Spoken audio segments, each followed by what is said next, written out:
That one smoked deep to center field, out toward our vantage point. Tom, get it, Tom! Yes! Not good that he hit a home run, but I was able to catch it. Hold on. We got to throw it back. I really wasn't really that good of a throw. Well, we make sure we know that we weren't cheering because of the home run. We're cheering because you just made a great catch. Yeah, you only use one hand though, Tom. I'm lucky I caught that ball, Jake. All right, hello everyone. This is Hunter Doyle from The Take. I'm here with Tom McCarthy today, the voice of the Phillies. Childhood idol of mine. I mean, many of you are Phillies fans, so you probably know him and hear him every day. We miss hearing you, Ben, Crook, and Murph every day. It's been different without baseball, but thank you so much for doing this. Many of you have probably seen Tom do 10 Minutes with T-Mac lately, but this time we're going to interview Tom. So just tell us how you're doing, Tom, and how quarantine's been treating you. I'm doing great. Quarantine, like everybody else, you're trying to just get through it and be with family, take care of them, and just hope that baseball is around the corner. I actually just hung up with Sarge Hunter before you and I started chatting, and he's down in Atlanta doing the same kind of thing. And it's hard without baseball. Obviously, it's hard without any live sports for everybody. But thankfully, everybody is healthy. And, just getting through it as much as anybody else can. Definitely. Yeah. I miss Sarge in the booth too. Good times back when I was younger. So for those who he called because he was mad because he hasn't been on 10 Minutes with T-Mac. And I told him, I said, well, I wasn't sure if you knew how to use Zoom.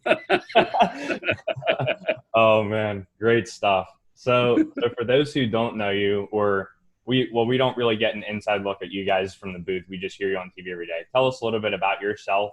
And kind of your journey and how you became a broadcaster. Well, I kind of stumbled into it more than anything else. I never thought that I could be a broadcaster. I think like a lot of us, we have dreams of doing something that are kind of beyond what we can see. And for me, I went to college really just to play baseball. That was my thought. And then I figured, I was a good student in high school, but back when I went to school, not too many people in my family had gone to college. So I had applied to like 6 or 7 different schools and was a different major at all of those schools. I figured I'd just adjust when I got there. I didn't know any broadcasters. I knew lawyers, accountants. My dad worked for the phone company. So I wound up going to Trenton State College, which is now the college in New Jersey. And I was a biology major, and I was a really bad biology major. I mean, a really bad biology major. But I went to play baseball. I got cut in the fall of my freshman year, was going to transfer, but decided to stay, and then kind of needed something in sports to keep going. I kept playing baseball every summer, during college in, these college leagues, thinking I might go back out, but I never did. But I started writing for a local newspaper, and I really liked that. I thought that was kind of cool. I covered high school sports for a weekly paper. And then eventually went to the Trenton Times, which is a daily paper, and started writing there. And then started doing some interviews. And somebody told me I had a good voice. And I thought, all right. And they said I should broadcast. So I said, all right, I'll do that. So I started doing my college's football games for the commercial station. I got paid for it when I was a junior. And that's where it all started. And just kept doing some high school games, some local college games, and then eventually went to the Trenton Thunder in 1994 and was their PR director and also their broadcaster. So I was pretty lucky. I was lucky. Wow, great story. I love to hear how you got. I mean, everyone in sport just seems like just didn't know they were going to be there, and then one thing just leads to another. So you talked a little bit about your time at College of New Jersey. And my sister goes to college in New Jersey, actually. So we have connections there. So talk to us a little bit about like your time there and how impactful it was, and just like what you learned about yourself there. Well, I think the biggest thing is that it was, it's a great school, and it gave me sort of diversity more than anything else. It enabled me to do a lot of different things. And that to me was huge, because there was so much from a classroom standpoint that I was able to do that I hadn't really understood one of the biggest things I did was I took a speech class and then took 3 other ones. And I thought that really helped me, as a broadcaster and even as a public speaker too. So that was important. But I love the location. My brother had gone there. My younger brother went there too. It's a really important place to us as a family because we've had about 19 people in our family go there. But it was such a diverse sort of education, not only socially, but also academically, that it was exactly what I needed. And I think it's exactly what my kids have needed too, because they go there as well. So really great place, a lot of opportunities there. One of the great things too, Hunter, is that it's located, an hour from New York and less than an hour from Philadelphia. So there was a lot going on from a broadcasting standpoint that I was able to do because of it. Yeah, perfect. I mean, can't go wrong with college in New Jersey. I love it there. I don't go there, but I love seeing my sister, progress through nursing school there. And I love that school. So talk to us about when you were coming up as a broadcaster. It's a great nursing school. Yeah, it's a great nursing school. Yeah. So when you were coming up as a broadcaster, did you have any specific broadcasters that you really idolized or were role models for you as you kind of worked your way up the ladder?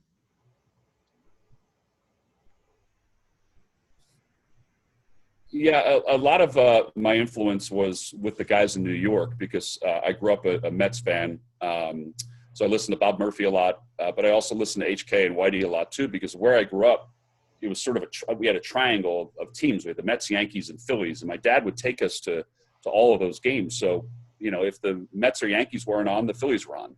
If the Phillies weren't on, the Mets or Yankees were on. So I was able to listen to so many different voices that each of them, kind of gave me, sort of the idea of how to do a game. More chatty in New York, obviously, but there was nobody that made the big call better than Harry. I mean, his just presence with the big call was just huge. And I think that has helped all of us to understand the moment. For sure. And you just talked about Harry's, and that leads perfectly into my next question. So talk to us a little bit about his lasting impact that he left and just what he meant to the Phillies organization as a whole. Well, he meant everything to the Phillies organization, even to this day. Hunter, I still think he's one of the, if not the most influential sports figure in the last 50 years in the city. He's no doubt top 5, if not top 3. For us, he meant everything. He was sort of the patriarch of our broadcast team. When I left to go to New York for 2 years, he could not have been happier for me to have that opportunity. When I came back 2 years later to do TV, and I was brought back to eventually take over for him when he retired, he was the first person that called. I mean, he was ecstatic about it. But I think the biggest thing for us as broadcasters, because we're so different as far as styles go, is that he showed us how to bring in the fans, not only from a broadcasting standpoint, but even outside of the broadcast booth. There was nobody that was better with the fans than he was. And I think all of us have tried to take that legacy and, sort of carry it through these years since he's passed. I think that was very important to all of us. For sure. Yeah, definitely miss Harry. I mean, yeah, I agree. Top 5 easily on my list still. So talk to us about, no doubt. Yeah, no doubt. Unfortunately, you did spend a little bit of time with the Mets organization, one of our rivals. But still amazing opportunity. So talk to us a little bit about how much of an honor it has been to be able to work for the Mets and Phillies organizations, who are just 2 of the most storied organizations in baseball. Yeah, so very similar. One thing about the Phillies organization, which I obviously missed when I was not with them, is it's such a family organization. It still is, even with the passing of David Montgomery last year. It's still that sort of family organization. It's something that we all love about it, and that was part of the reason why I wanted to come back when the offer was made. But the Mets were very similar.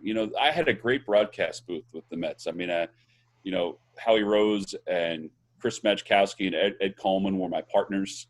Madge was our engineer. But it was an incredible booth. And those 2 years taught me so much because I had done every inning of every game when I was in the minor leagues. When I was with the Phillies, my last 3 years before I left for the Mets, I only did 2 innings of play-by-play, which was great. I didn't always travel with the team, but this gave me a chance to be around a major league team, on a consistent basis, on an everyday basis. And that really taught me a lot. It taught me how to deal with people even more. It also taught me how to understand the game even more. And it helped me to do what I'm doing now. So I was really fortunate. I mean, there's nothing more important than, let's say, doing what you're doing, Hunter, or doing what I did at a younger age. Get behind a microphone, get involved in interviews, and doing the Mets games for those 2 years, I did every inning of every game. And that was a huge boost for me, confidence-wise, but also from ability-wise. Yeah, great answer. And so kind of segueing a little more into the baseball side of things now. I was a loyal fan through the rebuilding years. It was tough to watch at times. I mean, we were one of the worst teams in baseball for probably 3 straight years, and that was after they had already declined from the 2007 to 11 teams that they had. So talk to us a little bit about being in the booth for that, and like just something I've always wondered is, do you guys feel the same frustration and disappointment that the fans do? Yeah, in the booth. Yeah, we do, Hunter. We have to sort of keep it upbeat, though. There's certain things that I think you can hear it in our voices when things aren't going well, but we have a different way of presenting that frustration because we can't. I don't think so. I don't think anyway. I mean, we do counting spring training. I think last year we had a bunch of national games, but I did 159 games total, maybe more than that. I don't know. But for me, you couldn't, particularly in the second half, you couldn't sit there and be negative the whole second half of the season because people don't want to listen to that. They want you to be objective. They want you to obviously show frustration when you can sense it or when you see it. But those years, there were a couple of individual things that happened those years, which I thought were really cool. But they were tough. I mean, there's no doubt. I mean, Cole Hamels' no-hitter was part of that. But they were tough. I mean, we were just as frustrated as everybody else was. But I don't know if we could present it in the same way as the fans all the time. Because I don't think people would listen to it if they turned it on and said, oh, yeah, there you go again. You know what I mean? It's not Pollyanna. We're not trying to sugarcoat it. We're trying to be honest. But we also have to kind of tell the story. And my feeling is we lay it out there and let you sort of decide how you feel based on the information we're giving you or the content that we're giving you. I think that's important. Not everybody believes that, but I think we all believe that. For sure. And so you just kind of touched a little bit about the broadcasting career. I mean, we've talked about that a lot already. So talk to us a little bit about already, like, you've been a broadcaster for a while now. Just, we don't get to see like the preparation and everything that goes into a game day. So talk to us a little bit about like your preparation each game day and what kind of you guys are doing to get prepared and what a normal game day looks like for you guys. Yeah, so my preparation usually begins at home when I wake up the next morning and start going over the articles that were written, not only about the Phillies, but also the visiting team. We get packets of information that we read, and I usually read those in the morning, and I write down some notes on my scorecard of potential stories that we could use for that night's broadcast, that night's telecast. And then usually before I get to the ballpark, I usually get to the ballpark between 2:30 because I like to get into the clubhouse early when the players are still milling around and they're sort of relaxed and you kind of get some conversations. But I usually get the pitcher part of my scorecard done before I get to the ballpark. Statistics, notes, bullpen notes, all those things. And then I have some storylines that, in case the game kind of gets out of hand, that we'll lean on to talk about around baseball or around the organization. It used to be when Charlie was the manager, we knew what the lineup was. I mean, it was easy. I mean, we knew Rollins would lead it off, Victorino would bat second, Utley would hit third, Howard would hit fourth, Raul Ibanez or Pat Burrell would hit fifth, Pedro Feliz would hit sixth, Chooch would hit seventh, and so on. We would have it all set. So I'd have all my lineup pretty much done when I got to the ballpark. It really isn't that way anymore because the managers, particularly Gabe, changed it every single day. Pete did the same thing, changed it a lot, just the way baseball is now. But I usually get my pitcher stuff and some of my notes done before I get there. A lot of reading, a lot of listening to interviews and things like that before I get to the ballpark. And then when I get to the ballpark, if I have specific things I want to talk to players about, I do that when I get there. Then we meet with the manager, with the members of the media, and then we do it separately with us broadcasters. go out, watch a little batting practice, kind of get a feel for the way things are going, and then go upstairs and get the rest of our lineup card done before we start going full bore with the pregame show and with the with the open for that night's telecast. Yeah, definitely. I didn't know all that went into a game day, so it's definitely cool to hear about that. And with the scorecard, I mean, must have been. I know with Gabe, not only the lineup changing, but you got a pitcher coming in not even every out. Yeah. Every batter. They made the rule about that now. So talk to us. We already talked about how the rebuilding years were rough. So what do you kind of expect from the team if baseball resumes, or if it doesn't next year? Like, this team's kind of been a mystery and feels like we always add pieces, but sometimes it just doesn't come together. So what are your kind of expectations moving forward? Yeah, I'm excited about it. I really am. I'm excited about the potential. A little leery about the pitching staff, like a lot of people are, but the hope is that even if we start up in July, we're going to need more than the 5 starters that we have. So, maybe a Spencer Howard comes up and gives us a boost. But I'm excited about it. I'm excited about Joe Girardi being the manager. I'm excited about Brian Price being the pitching coach and Joe Dillon being the hitting coach. The fact that Zach Wheeler is the number 2 behind Aaron Nola, we didn't have that last year. We just didn't have it. And I think that's a big deal. It's going to be a tough division. And depending on how they break everything up, I think they're pretty much set that it's going to be divisioned, the way it normally is. But it's a tough division. I think the Braves are really the team to beat still, even though the Nationals won the World Championship. But it's going to be a tough division. But I'm excited about it. I'm excited about seeing Joe Girardi with this team, hopefully for some of this year, and if not this year, then for a full season next year.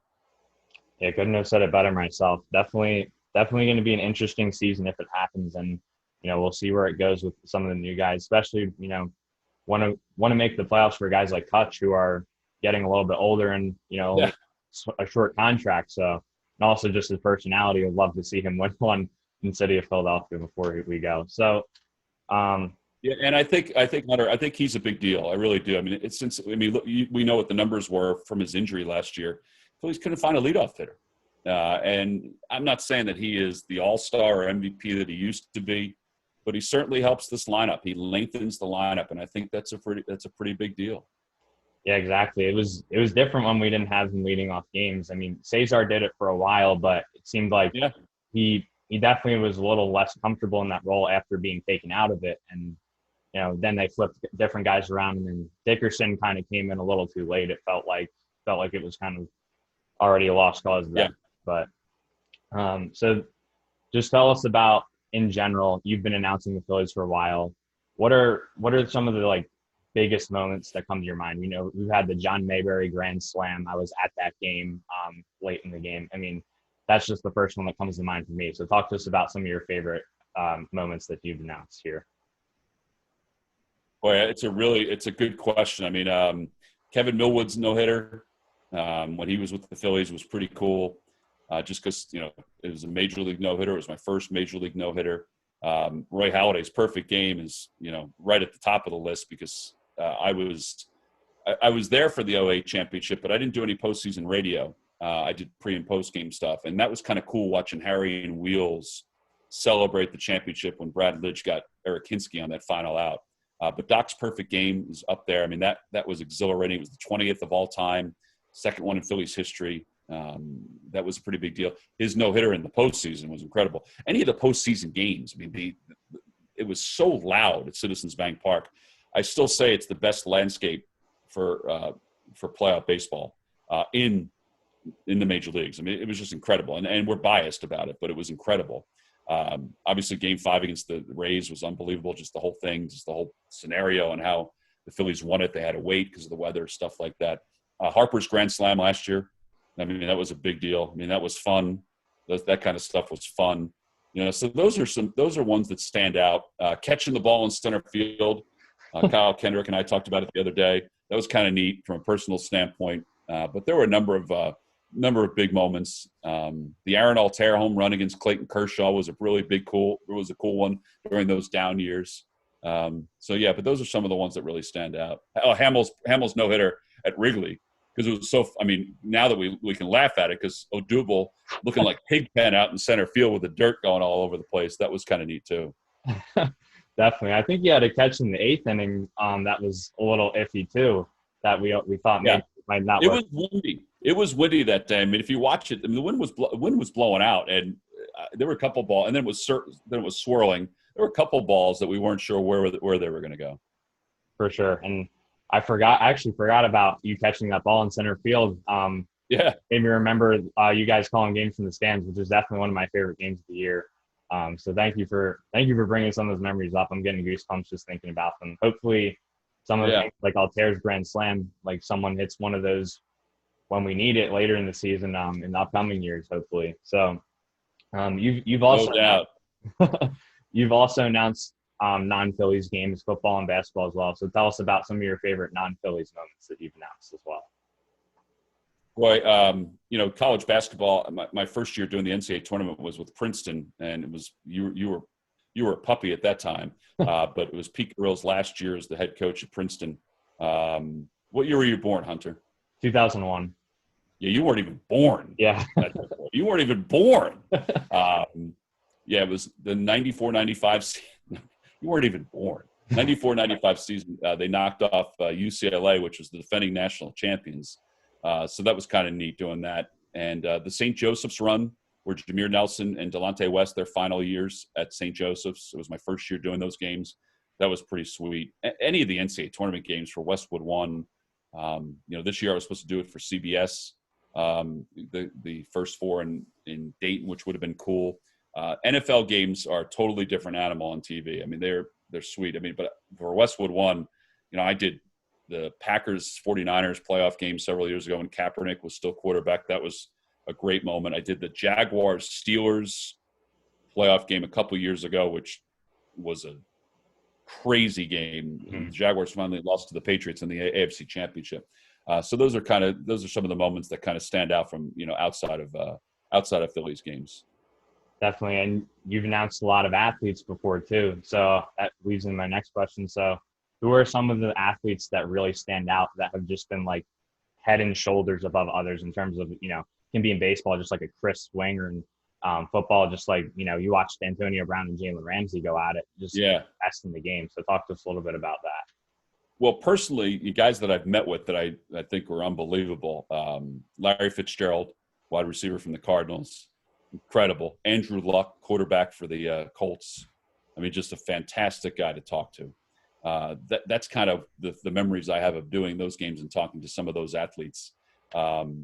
There's others that stand out that, Phillip Rivers, to talk to him and kind of get his feel on certain things. Those are kind of cool. I mean, it's just, as a football fan, it's kind of neat to kind of catch up with them and see them. I've been lucky to see some pretty good games. I mean, no playoff games on TV in the NFL, just on radio. But I always tell people I did Princeton's games for 9 years basketball, 5 years for football. And one of my partners is Ross Tucker, who I actually did his games when he was in college. And that's kind of neat to come full circle and have him as one of your partners. Yeah, of course. And you talked about Wrigley Field already and Citizens Bank Park being great. And so I got to ask, what's been your favorite stadium, or it can be multiple if you can't pick one, but favorite stadium to call games in? Well, I kind of put it in different categories because Wrigley and Fenway are kind of all by themselves. Yeah. I mean, they are just, special places. I mean, they're just special places. And Yankee Stadium, old Yankee Stadium was that way too. I thought that was kind of neat to do games there. I'm not as big a fan of new Yankee Stadium. My favorite new stadium, though, is AT&T, or I don't know if it's not called AT&T anymore, where the Giants play. It's just it's a really cool place. I mean, Citizens Bank, I can't be objective about it because I think when it's packed, it's the best place in the league. It truly is. So if I set that aside to a different category, but the Giants Stadium, I guess is it Oracle? Anybody, if you're going to go and look at a place, watch a game, that's the place to go. It's really a neat place. For sure. Yeah, I almost thought about going up there this year for the Eagles clinching the division, which would have been fun, but also a little. I mean, I know the Giants fans are still showing out, so I don't want to risk my health or get beat up or anything. So that, I mean, how our you'd be fine. It's really a cool place. Really cool place. Yeah, definitely got to head up there sometime. And then this question's a little bit biased because we're Phillies fans, but is there any other crowd, considering like with the Phillies in a playoff atmosphere, is there any other crowd that really compares that you can think of? I can't. I mean, I did playoff games when I was with the Mets too, where we went to Dodger Stadium in St. Louis, just as we did with the Phillies, and they don't really match it. We had heard so much about Tampa and how loud it was when we played the Rays. It was nowhere near what Citizens Bank Park was. And again, we're biased, truly, but it's hard to compare it. Even New Yankee Stadium when the Phillies played the Yankees in 2009, just really wasn't the same. It's hard to compare it. I don't know if we'd ever look at it objectively, but I do think that Citizens Bank Park is one of the best places to watch a playoff game and to be part of a playoff game. Well, hopefully we get to bring out the rally towels again for Red October. Yeah. At some point. I mean, it's been a while. When the Eagles made it back, it was a big deal. They had only been out of it since 2013, and I mean, the Phillies are hoping for that little period again, like 07 to 11, or not 11, but yeah, but from that time period, I miss it badly. Sarge used to say 011, Hunter. He used to say and 011. And Charlie used to say 011 or 010. Oh, man, great stuff. I really do miss Sarge. You definitely have to have him on the 10-minute show at some point. I will. I got to pay his bet, though. He had a bet with somebody. I got to pay his bet first before he comes on. Gotcha. All right, just a few get-to-know-you questions before we wrap up. So what's your favorite city that you've traveled to so far? Chicago. Yeah, I love it. I mean, it's a great place. It's there's so much going on. I love day baseball. And it's kind of neat to see a game at Wrigley Field and then go out for a nice dinner at a restaurant. I hope one day we're able to do that again in the very near future. But Chicago is my favorite city. Yeah, great answer. I go to college out in Chicago, so I love it out there. And then we've seen you guys do activities and stuff on TV. We've seen you on, I think it was a scooter the one time. Going through the city. So tell us about some of your favorite activities that you and the guys have done during road trips. Well, we play a lot of golf, and that's we've talked about that. We don't try to talk about it that often, but we do play golf an awful lot, and we love that because we're all together. We're all really good friends. So that's kind of neat that we travel together, we hang together. But golf is always a big thing. We've started to venture out doing other things, but that's still the main thing we do when we have an off day, or if we have if we have a late enough game that we can play early enough. That's probably the biggest thing we do as a group. Awesome. And then we've seen the Fanatic bring up some snacks to you guys before, especially during the games in the stands. I think it was Ben getting some popcorn. So do you guys have a favorite ballpark food? That's a really good question. I mean, I love any of the traditional things that we have at the ballpark. I love the PJ Whalehands, the loaded tater tots. It's funny, a lot of the stuff that comes up to the booth, John will eat. He definitely will. I don't eat that much of it because I can't do anything if I'm eating. Like, I have to concentrate on the game. But we're really lucky. I mean, the burgers that they have at the ballpark now are fantastic. But I would think that the loaded tater tots, chicken and pizza crab fries, and the burgers that they have at the ballpark are my favorite thing. Can't go wrong. I mean, I'm getting pretty hungry right now because with quarantine, you haven't been able to have the same foods. And then one last question. So if you weren't a broadcaster, what job do you think you would have gone into? Boy, that's a really good question. I mean, I my goal was to be a doctor. I don't think I would have done that. I think I would have been a writer. Honestly, I would have figured out some way to be a writer. I've written one book on the Trenton Thunder.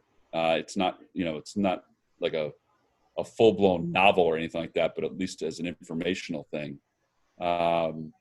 But yeah, I think I'd probably be a writer. I think that would probably be what I would do.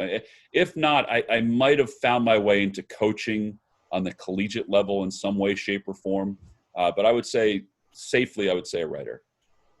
Awesome. Well, great answers, Tom. Thank you so much for your time. I really appreciate this opportunity, and I really enjoyed talking to you. hopefully we hear you this summer at some point. If not, next year is going to be really special. So best wishes to you and stay safe. And is there anything you'd like to say before we sign off? No, just hang in there, Phils fans. Hopefully we're back real soon. But thanks, Hunter. You did a great job, buddy. Thank you. See you, Tom. See you, bud. In the air to left center field, toward the alleyway. This one's going to be tied. It's off the top of the wall. The Phillies may win it. Francisco's right behind Worth. Carlos Ruiz, a 2-run walk-off double. How about that? Johnny Bench.